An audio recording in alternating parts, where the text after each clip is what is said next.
오늘 은혜 받을 하나님의 말씀은 히브리서 9장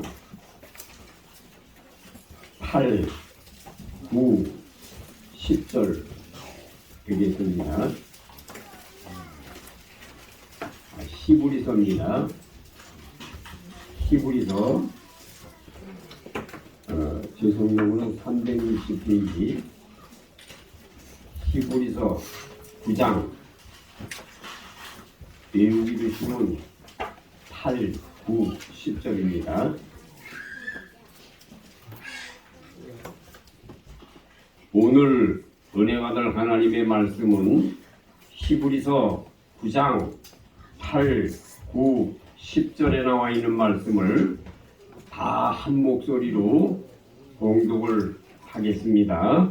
자, 시작! 성경이 일어서 보이신 것은 첫 장막이 서 있을 동안에 성소에 들어가는 길이 아직 나타나지 아니한 것이라. 이 장막은 현재까지의 기운이 이에 의지하여 드리는 예물과 제사가 섬기는 자로 그 양심상으로 온전히 할 수 없나니, 이런 것은 먹고 마시는 것과 여러 가지 씻는 것과 함께 육체의 예법만 되어 개혁할 때까지 맡겨둔 것입니다. 아멘. 오늘 말씀의 제목은 개혁할 때까지 맡겨둔 것입니다. 맡겨둔 것입니다. 오늘 설교의 제목이 되겠습니다. 이제 우리 세계적인 성가대, 우리 주일학교 성가대가 왜 세계적인 성가대냐 하면은 우리 주일학생들이 성경 말씀을 많이 배운단 말이죠.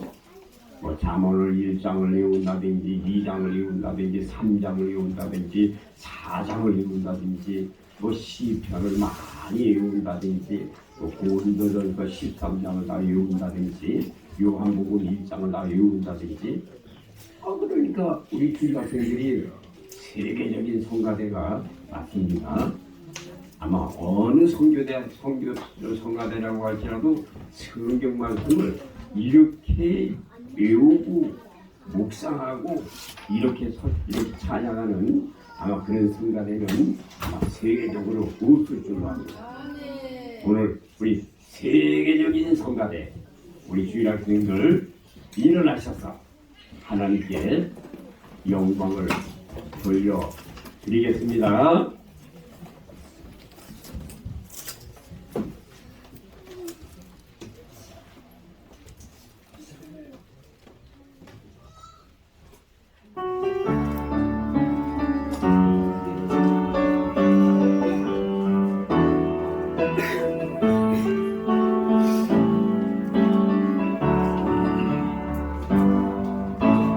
지으신 하나님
아멘. 하나님께 영광 돌려드립니다. 오늘 설교는 5월 5일 날 우리 종로구간에 있는 여동교회관에서 한국 교회와 그다음에 교회 개혁과 세계 선교 대회를 했습니다. 거기에서 15분간 제가 설교를 한 것이기 때문에 15분 동안의 설교하는 것을 그 당시에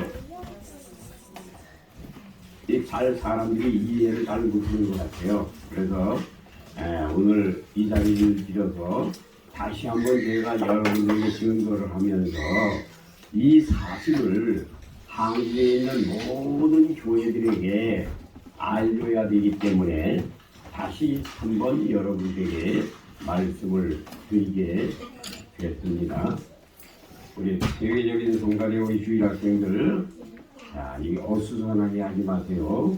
어수선하게 하시면 마음 같은 타니까, 자, 우리 어수선하게 하지 마시고 하나님의 말씀 듣는 데에 집중을 해주시기 바랍니다.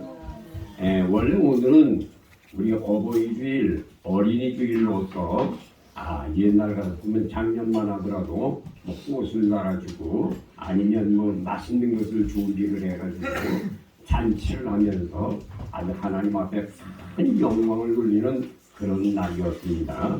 그런데 저와 여러분들이 우리 지난주에는 우리가 밖에 나가서 또 예배를 드리고 이러다 보니까 이 모든 사실을 다 잃어버리게 됐습니다. 그러나 저와 여러분들은 지금 시대를 잘 알아서 저와 여러분들의 사는 삶이 주님에게로 향하는 귀한 삶이 되시기를 바랍니다. 지금 시대는 어떤 시대인가? 지금 시대는요, 잔치를 베풀어 놓았는데 사람들에게 이 잔치에 다 오라고 얘기를 할 때 사람들이 소를 사기 때문에 가봐야 된다. 밭을 사기 때문에 가봐야 된다. 아니면 내가 장가를 들기 위해서 시집가기 위해서 가봐야 된다고 하면서 잔치에 참석하지 아니하는 시대가 바로 지금 시대입니다. 그래서 저와 여러분들은 오늘 이 잔치에 여러분들이 초청을 받았으니 여러분들은 이 잔치에서 하나님의 귀한 진리의 말씀을 잘 받아서 여러분들이 복받는 귀한 삶이 되시기를 예수님의 이름으로 축원합니다. 오늘 말씀의 제목은 개혁할 때까지 맡겨두신 것. 개혁을 할 때까지 주님께서는 무엇을 맡겨놓으셨는가에 대해서 여러분에게 말씀을 드리고자 합니다. 첫째, 예수님의 재림이 임박했다고 하는 사실이 개혁될 때까지 맡겨두신 사건이라고 하는 말씀입니다. 두 번째, 개혁할 때까지 맡겨두신 이 사실은 예수님의 재림이 임박했으니 성도들은 강력한 회개의 역사를 일으켜서 복음의 역사로 돌아가라고 하는 말씀입니다. 세 번째, 개혁할 때까지 맡겨두신 것이라고 하는 이 사실은 적은 자들의 모임으로 말미암아 마가의 다락방의 모임으로 말미암아 거기에서 성령의 불이 떨어져서 이 성령의 불로 말미암아 한국을 사르고 세계를 살리는 하나님의 큰 역사가 일어나기를 원하는 것이 개혁이 될 때까지 맡겨두신 사건이라고 하는 말씀입니다. 개혁될 때까지 맡겨두신 사건은 세 가지입니다. 첫째, 예수님의 재림이 임박했다. 두 번째, 예수님의 재림이 임박했으니 회개해서 성령의 바람이 강하게 불어오도록 기도하는 사람들이 되라. 세 번째로 성령의 바람이 이렇게 부러우려고 한다고 한다면 적은 자들의 모임으로 말미암아 이 적은 자들의 모임 속에 하나님의 불이 떨어져서 그 불로 말미암아 한국을 살아버리고 세계를 살려버리는 하나님의 놀라우신 역사가 나타나라고 하는 말씀입니다. 그래서 오늘 한국 교회가 개혁되어져야 될 이 모든 사실에 대해서 여러분에게 몇 가지로 말씀을 드리겠습니다. 첫째, 한국 교회가 개혁을 하려고 한다면 세 가지의 정신을 가지고 있어야 한국 교회가 개혁이 된다고 하는 사실을 먼저 말씀을 드리겠습니다. 첫째, 쉰들러의 유대인 1200명을 아수실로 들어가서 죄가 될 수밖에 없는 사람들을 쉰들러라고 하는 사람이 병든 사람이나 어린아이나 약자나 장애인이나 모든 사람들을 돈을 주고 그 사람들을 다 자기의 공장으로 모셔들임으로 말미암아 1200명의 생명을 건졌습니다. 이 마지막 시대에는 쉰들러의 정신을 가지고 한국에 죽어가는 모든 백성들을 살리기 위한 그러한 정신을 가지고 있어야 저와 여러분들이 주님의 마음에 맞는 생활이라고 말씀을 드릴 수가 있습니다.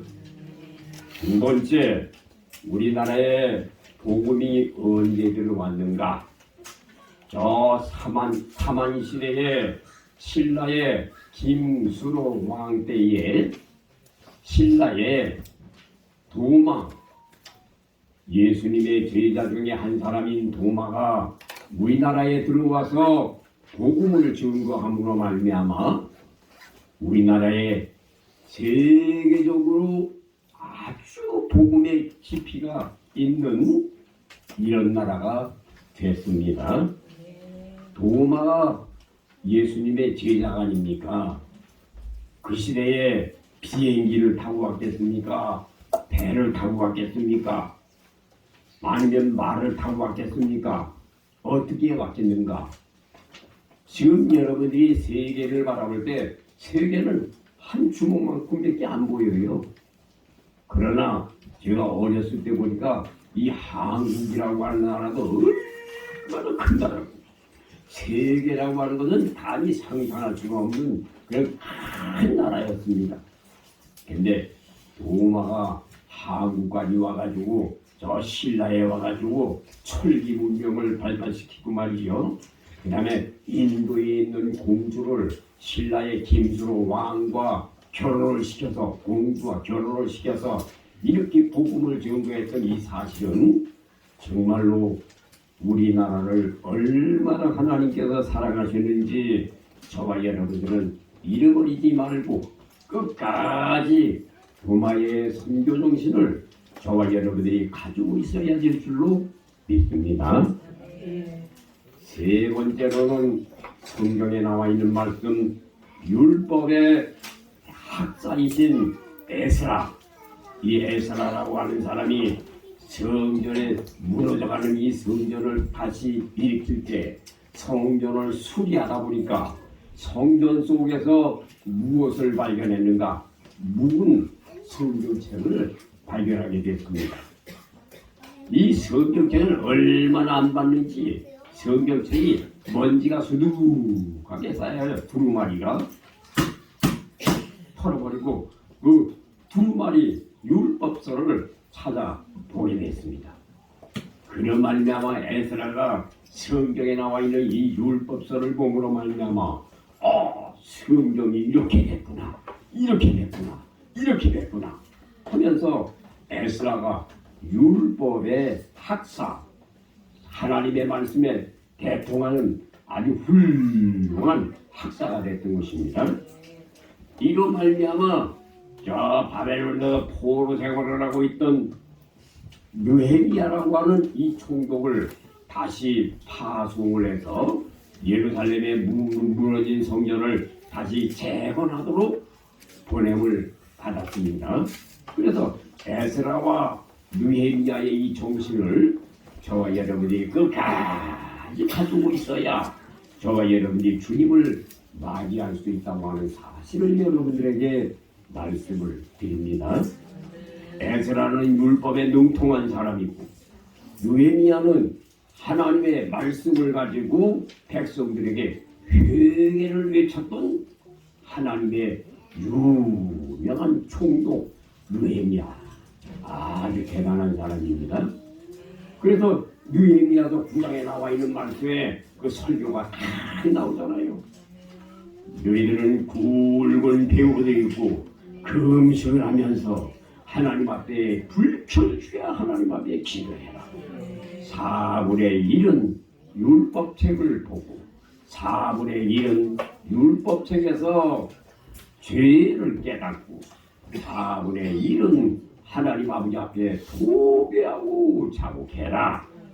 그리하면 4분의 1 마지막 4분의 4가 되는 이 마지막에는 너희들의 마음속에 요나서 2장 9절 10절에 나와 있는 말씀처럼 감사하는 마음이 생겨서 하나님을 만나게 되지 않겠느냐.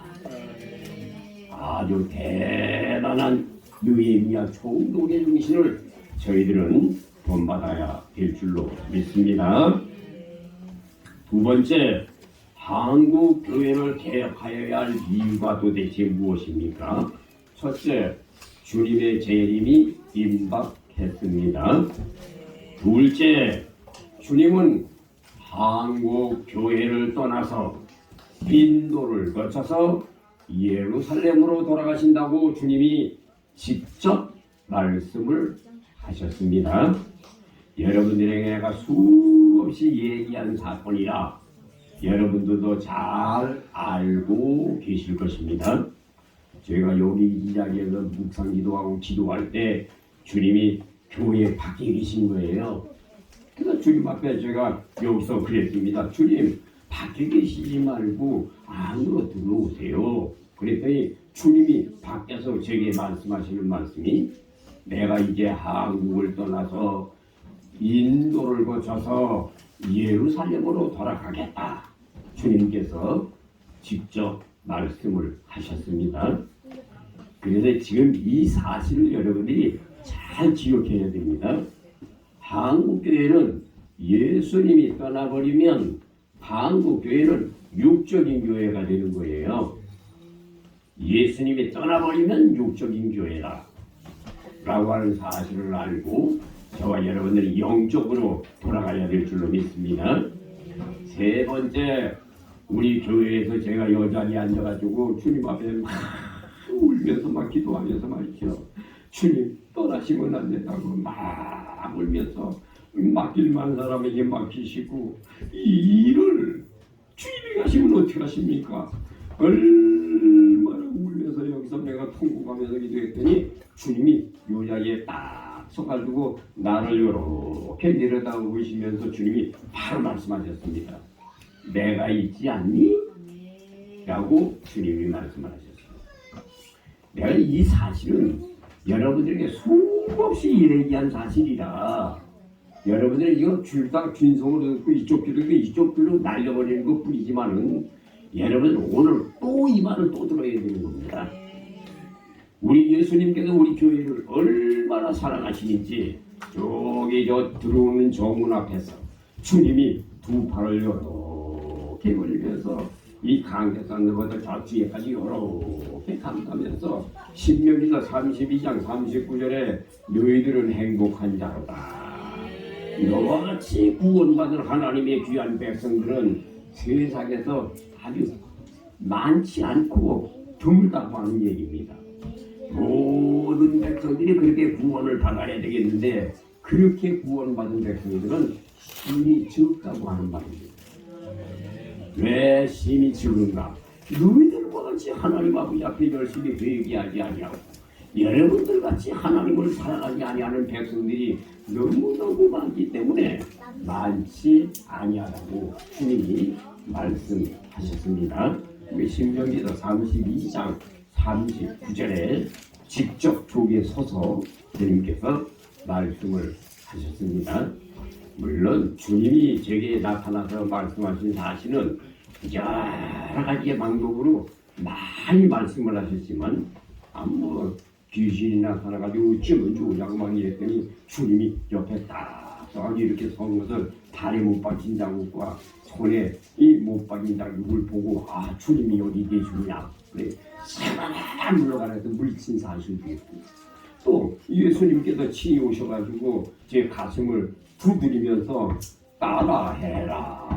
따라해라 하면서 가슴을 두드린 사건도 있고 또 기도할 때 지하실에 기도할 때 해가 동쪽에서 이렇게 떠오를 때 그때 하나님의 음성이 직접 들려오기를 기적이 일어난다 라고 하는 말씀도 들려주셨고 또 어떤 때는 기도를 하는데 말이죠 만 지하실에 들어가는데 불안해도 깜깜하죠 그러는데 그 자리에 칠판을 쫙 끌고 나와가지고 말이죠 그 칠판에다가 총천연색으로 그림을 그리면서 양양양양양양 하면서 설교하는 모습 내 불을 킨 것도 아니고 깜깜한 데서 그냥 그렇게 그리는 거예요 나한테 눈을 뜬 떴는데도 그뿐 아니라 천국에 갔더니 주님께서 나오셔가지고 말이죠 제 손을 잡아가지고 예수님의 옆구리를 이렇게 만져주시는데 예수님의 옆구리에 장만인 양물을 만져보니까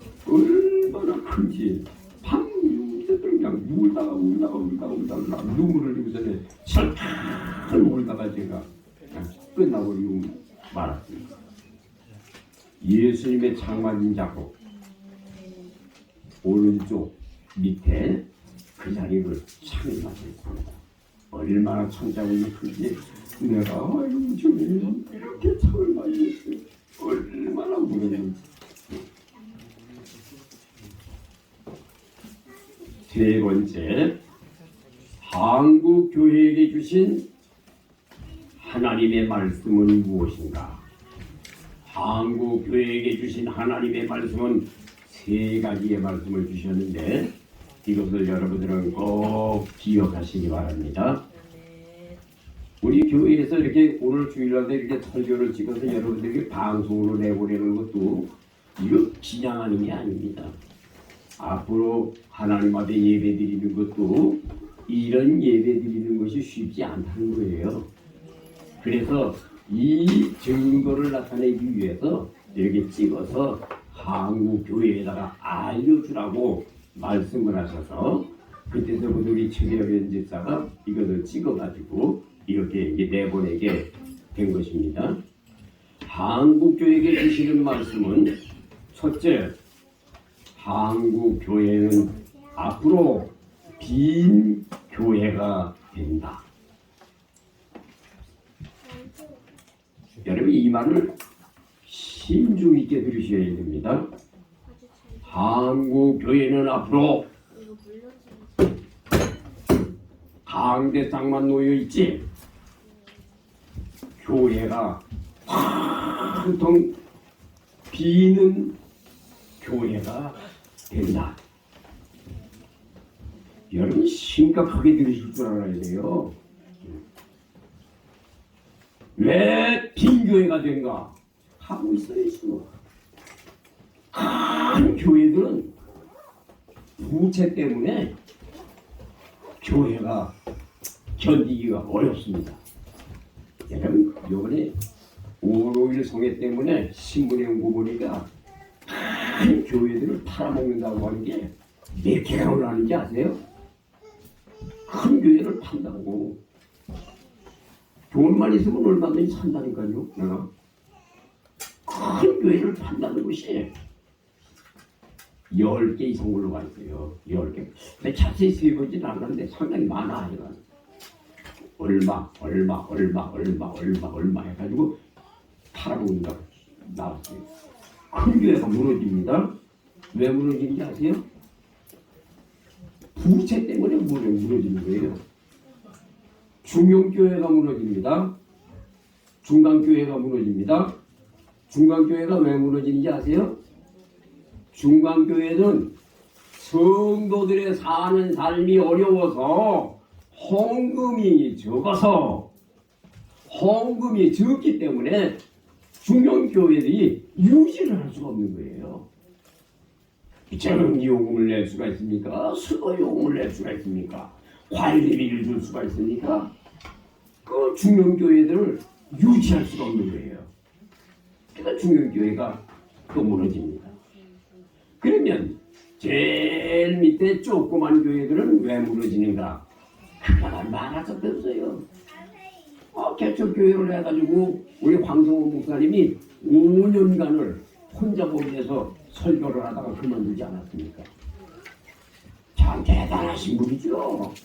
혼자 그냥 서서 5년 동안이나 예배를 드렸어요. 여러분, 수고가 없이 혼자 예배 드린단 말이죠. 그래서 조그만 개척교회들은요, 건물세를 줄래니 건물세를 줄 돈이 있는가? 전기세를 낼 돈이 있는가? 돈이 없어요. 그러니까 문을 닫고 강대상을 가지고 어디로 들어가는가? 집으로 들어갑니다. 지금 여러분, 이 개척교회들이요, 집으로 들어간 교회가 얼마나 많은지 아세요? 이하라는 상상을 초월합니다. 몇만 개가 들어가는지도 몰라요. 그래도 우리 교회는요, 여러분 다른 사람들이 생각할 때는 어쩐지 몰라도요, 하나님이 보실 때는요, 우리 교회가 대형교회야, 대형교회. 이렇게 무너지고 지붕에 와서는 이러지요. 뭐 수요일 날이 어떻습니까? 금요일 날이 어떻습니까? 주일 날이 어떻습니까? 주일 오후 예배가 어떻습니까? 새벽 예배가 어떻습니까? 밤에 기도가 어떻습니까? 우리 주일 학생들 성경 보는 것이 어떻습니까? 여러분들이 주님 사랑하는 것이 어떻습니까? 다 똑같잖아요. 예단식입니다. 뭐 혼나고 오든지 안 오든지 뭐 예단식입니다. 똑같이 신앙생활 하잖아요. 우리 교회가 대형 교회예요. 큰 교회입니다. 찬양하는 목사님이 나한테 말을 해요. 목사님, 한국교회에 10명도 안 모이는 교회가요, 얼마나 계신지 아십니까? 몇만입니다. 몇만. 내가 깜짝 놀랐어요. 그래가지고 내가 그 양반하고요, 몇 시간 동안 내가 얘기했어. 한국교회에 대해서 얘기를 해달라고. 이 사람은 돈 되기는 사람이라 잘 알아. 그러니까 나도 한두 시간을 내가 집에로 오지 못하고 전철 안에서, 전철 밖에서 계속 자기네 집은 그 근방이니까 거기에서 계속 얘기 들으면서 한국교회 상황을 제가 들었습니다. 아, 그렇구나. 첫째, 한국교회는 앞으로 빈교회가 된다. 성도들도 목사도 없는 빈교회가 된다. 기억해야 됩니다. 지금 가고 있습니다.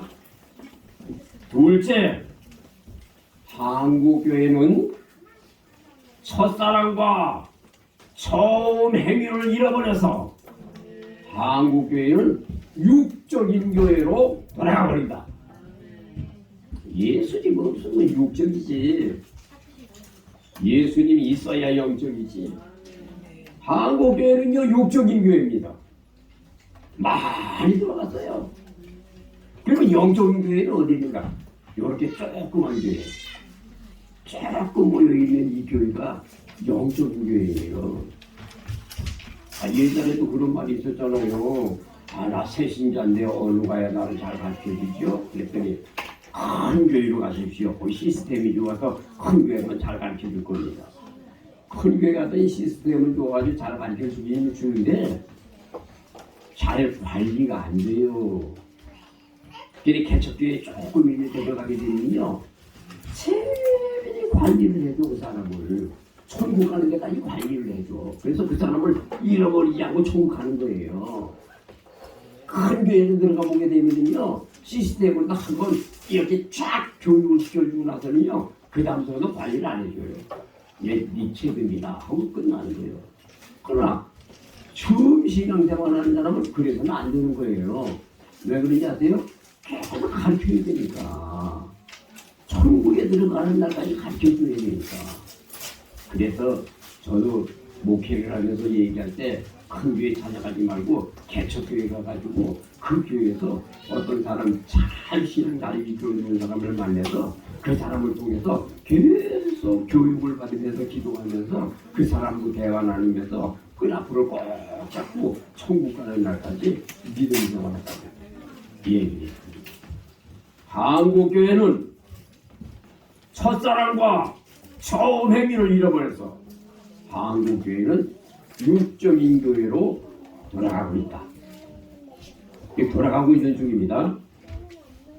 세 번째, 한국교회는 주님이 계시지 아니하고 한국교회는 성령이 떠나버림으로 말미암아 한국교회는 만문이 강대상을 지배하고 있다. 무엇이 지배하고 있다고요? 만문. 여러분, 만문이 어떻게 지배하고 있는지 아세요? 여러분들은 모를 겁니다. 이게 받은 사람만 아는 거예요. 만문이 강대상에 이렇게 앉아있는 거 아세요? 지효환이가 이렇게 보는 것을 이렇게 앉아있는 거 아세요? 만문이 이렇게 앉아있는 게 아니에요. 강대상에서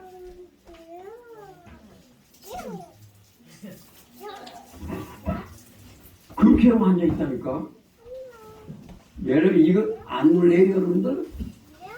강대상의 만문이 이래 앉아있는 게 아니라고. 강대상에서 이 꼭대기에서 이리로 지금 앉아있다고. 경성하시기 바랍니다. 만문이 지배한다고 하는 말은 한국교회는 돈 뺏기 모른다. 한국교회는 자기 몸뚱아리 살아가는 거 뺏기 모른다. 한국교회는 물질 뺏기 모른다. 그래서 주님이 떠난다. 경솔한 줄 알아야 돼요. 예수님 떠나면 누가 앉아있어요? 만문이 앉아있는 거예요. 정신 바짝 차려야 됩니다. 이거를 한국교회 대학원에 가서 설교를 해도요, 이렇게 말할 시간을 주지를 않아. 15분 설교니까. 그래서 대충 얘기만 했어요. 자, 그러면 네 번째로 한국교회를 살리는 방법. 요거를 말씀드리고 이제 결론으로 말씀을 드리고 마치겠습니다. 한국교회가 사는 방법은요, 첫째, 마가의 다락방 기도를 살려라. 마가의 다락방 기도가 도대체 뭡니까? 우리가 앞으로 저쪽으로 이사가면은 이렇게 예배당을 꾸민다지 않았지요? 아이 물론 예배당 같이 꾸미긴 꾸미겠지만은 이렇게 앉아서 예배드리는 장소를 만들겠지만은 주로 뭘 많이 꾸민다고요? 기도실을 많이 꾸며온다고. 이게 마가의 다락방이요. 앞으로 이 마가의 다락방을 많이 해서요, 그 마가의 다락방에서 주님을 만나는 이 역사를 일으켜야 된다니까. 앞으로 대형교회에서 지금 이 역사를 못해요. 여러분, 지화 목장 오늘 이 한국교회가 살리는 방법을 얘기하는 것도요, 우리 조그만 교회니까 이렇게 얘기하지. 큰 교회에서 이거 얘기할 수 있겠어요? 큰 교회에서 얘기 못해요. 왜 그러지 아세요? 큰 교회에서 여기 강대상에 만문이 앉아있습니다 이렇게 말할 수 있겠어요? 아이 못해요. 만문이 여기 앉아있으면 그럼 우리 교회에 지금 요 만문이 여기 앉아있단 말이야? 그러면 여기 성도들이 어떻게 되는 거야 이거 여보? 교회 안에서 돈 뺏기 모르고 자기 사람 뺏기 모르고 물질관계 뺏기 모르는 교회가 됐단 말이야? 이걸 설교할 수가 있겠어요? 다른 사람에게는 못하는 거예요. 좋았으니까. 주님이 알려주셨으니까 반대의 얘기할 수 있는 거예요. 한국교회가 사는 방법 세 가지가 있어요. 첫째, 마가 다락방 모임을 강요해라. 이게 여러분들 앞으로 우리 마음 맞는 사람끼리 조직을 하세요. 우리 교회에서 조직을 하라고. 마음이 맞는 사람끼리 조직을 하라고. 김명명 씨 조직을 해가지고 그 조직한 사람이 시간을 정해요. 자, 우리는 특별히 무슨 날 제일 시간이 많으니까 그날만큼은 교회가 됐든 가정이 됐든 야외가 됐든 어느 장소에 가서 우리 예수님의 재림을 기억하면서 참적으로 한번 기도하자.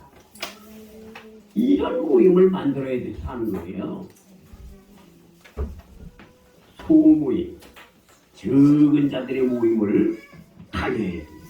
이 삶. 여러분, 예루살렘에 핍박이 심했죠. 핍박이 심해가지고 예루살렘에 있던 제자들이 어떻게 됐어요? 다 흩어지게 되죠. 마찬가지예요.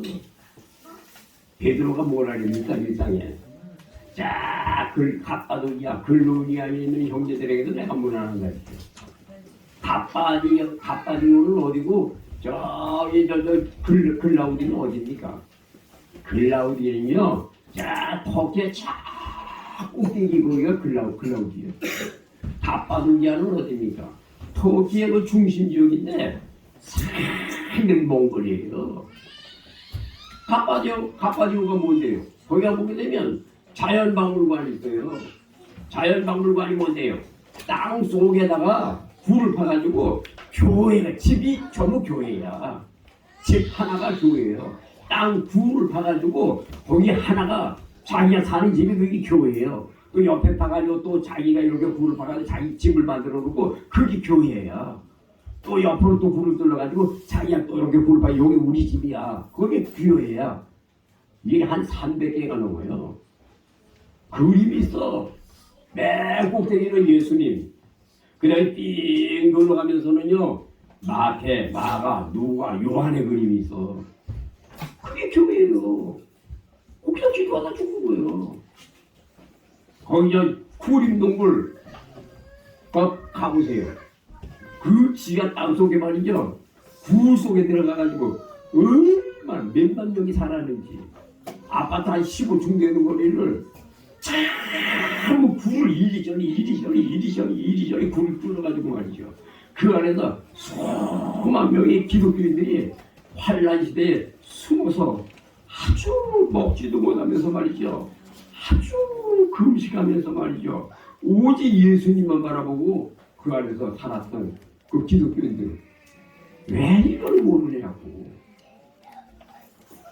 저와 여러분들이요, 마가의 다락방에 익히도 이로 살아야 됩니다. 우리나라에는 마가의 다락방이 있죠. 어디 있어요? 그렇지. 인천에 있죠. 그 박보용 목사죠. 박보용 목사가 누굽니까? 박보용 목사의 아버님이 누구십니까? 박장월 목사 아닙니까? 박장월 목사가 누구예요? 박장월 목사 대단하신 분입니다.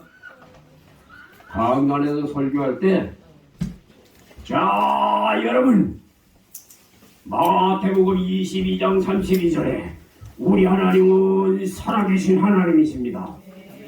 오늘 하나님의 살아계신 산 증거의 역사가 이 자리에 나타납니다. 그러면서 손을 가지고 땅바닥에 쫙 앉아있지. 막 은혜 받으려고 중간에 나사렛 예수의 이름으로 갈라서라 하고 손 가지고 쫙 해주더니요, 중간에 앉아있던 사람이 양쪽으로 넘어가가지고 쫙 기 모세기적 아닙니까? 그게 박장원 목사요. 그 아들이 누구요? 손주인지 아들인지 내가 모르겠지만 박보영이 아닙니까? 박보영이가 누군데요? 의사 아닙니까? 의사. 그 사람 하나님 불러가지고 전에 된 사람 아닙니까? 그래가지고 우리 집안에도 저 목사가 나온다. 목사가 나온다. 박보영 목사 나오기 며칠 전에 박장원 목사님이 저걸 봐야 되는데 제 목사 되는 걸 봐야 되는데 며칠 남겨놓고요 돌아가셨어. 박정훈 목사 할아버지인가? 그 집안은 좀 신앙의 가정이니까 마가의 다락방. 왜 거기만 있어야 됩니까? 여러분들 자식이 마가의 다락방이에요.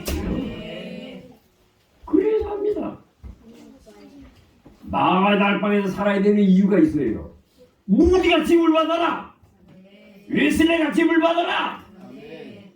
한국의 소규모의 단체 속에서 하나님이 불이 내서 이 불로 한국을 살고 세계를 살려라. 이게 마가의 다락방이에요. 두 번째, 삼각산 기도원의 정신을 본받았어. 삼각산 기도원에 여러분 옛날에 능력받은 사람들은 다 어디 통과했는지 아세요? 다 삼각산 통과했어요. 삼각산 통과 안 한 사람들이요 능력 없는 사람들이요. 여러분들도 가봐서 하잖아요. 삼각산에 올라가면 밤새도록 개굴 바로 나는 날이고 말이죠. 어떤 사람들은 들어가는 입구에서 그러잖아요. 여러분 성도들이 죄를 범하면 하나님은 버리신다. 이 말만 계속 외치는 사람이 있었죠. 들었어요? 못 들었어요? 아이 그걸 안 가보신 분이요. 삼각산 그걸 못 들어봤다면 그 양반은 막 맨날 거기 앉아가지고 들어가는 꼭대기 산에서 올라앉아가지고 골목으로 올라가게 되면요 거기서 소리 질러요. 성도들이 타락하고 성도들이 죄를 지으면 하나님은 버리신다. 이 말밖에 안 해요. 그냥 하지도 합니까? 방언 하나 터지려고 얼마나 합니까? 삼각산에서. 응? 저도 일주일 동안 또 주님이 가난해가지고 훈련받은 거 알죠?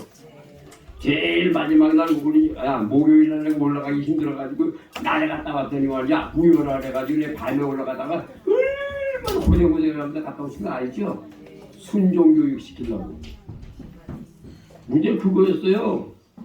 춤에 가니까 너 여기 앉아서 기도해라. 두 번째 나가니까 여기 앉아서 기도해라. 세 번째 가니까 여기 앉아서 기도해라. 장소까지 마련해 주시더라고 주님이.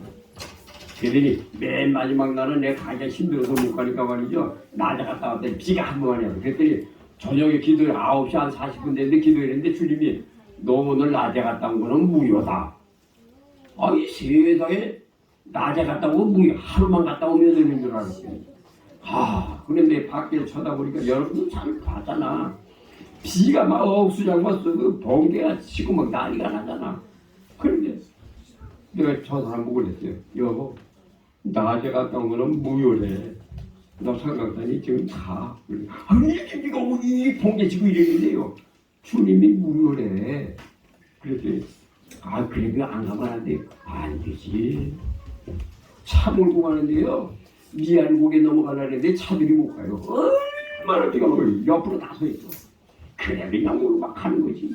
주님이 가라니까. 고생하면서 올라갔어. 그래가지고 올라가다 보니까는 여기 우산도 안 가지고 아무것도 안 가져왔네. 그래 어떤 사람이 손을 들고서 같이 가져가 쓰고 근데 살 태웠어. 그랬더니 큰일 났다고. 난 주님이 낮에 갔다 오고는 무효라 해서 여기 올라가는데 큰일 났다 그랬더니 그 양반이 하는 말이 여기 올라가면 이제 차가 있는데 차 안에 가면 비닐판이 있어요. 뒤에 있는 거 거기서 타면 돼요. 그렇구나. 거기다 찬성에서 비닐이랑 이거 오늘 뒤집어 쓰는 비닐이야 사람 하나. 그거 하나 뒤집어 쓰고 걸어 올라가서 집에 그날 내가 깨달은 게 뭐냐. 하나님은 순종을 요구하시는구나. 순종을 공부시키는구나. 우리는 세상에서 환난과 핍박과 역경과 전과 전대와 멸시가 온다고 할지라도 하나님의 말씀에는 온전히 순종해야 되는 것이야. 순종해야 돼. 사무엘상 15장 22절 순종이 제사보다 나아요. 베드로전서 1장 22절 23절에 진리의 순종함으로 말미암아 저가 여러분이 썩어질 것으로 거듭난 것이 아니고 썩지 아니할 것으로 거듭난 것이니 하나님의 귀한 말씀으로 거듭나게 되는 것입니다. 거듭나게 되는 거예요. 그래서 주님께서는 순종을 교육시키기 위해서 그렇게 행하셨던 겁니다.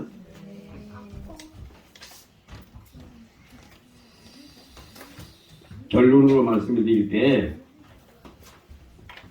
마가의 다락방의 물씨가 우리 한국을 변화시킬 수 있어야 돼요. 첫째, 결론, 자기 자신이 먼저 회개해라. 한국살이라고 노력하지 말고 나 하나가 회개하면 한국 살이 돼요. 여러분, 한국을 살려야 됩니다. 한국을 개혁시켜야 됩니다. 한국을 회개시켜야 됩니다. 백날 천날 얘기해가지고 다른 사람들은 다 변화가 되는데 말씀을 전하는 이놈, 요놈, 요놈이 회개 안 하고 변화 안 되면 요놈은 어디 가요? 지옥 가죠? 쓸데 있어요? 없어요?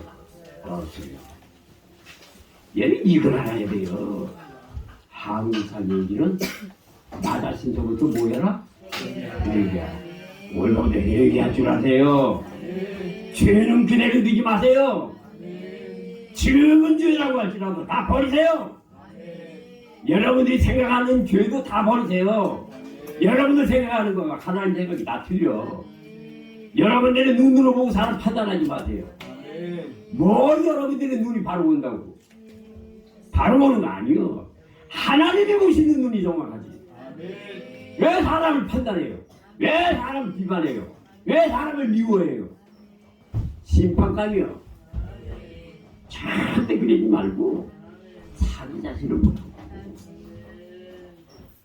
이걸 알아야 돼요. 한국 교회가 무너지면 나라 망합니다. 한국 교회 무너지면 가족이 망합니다.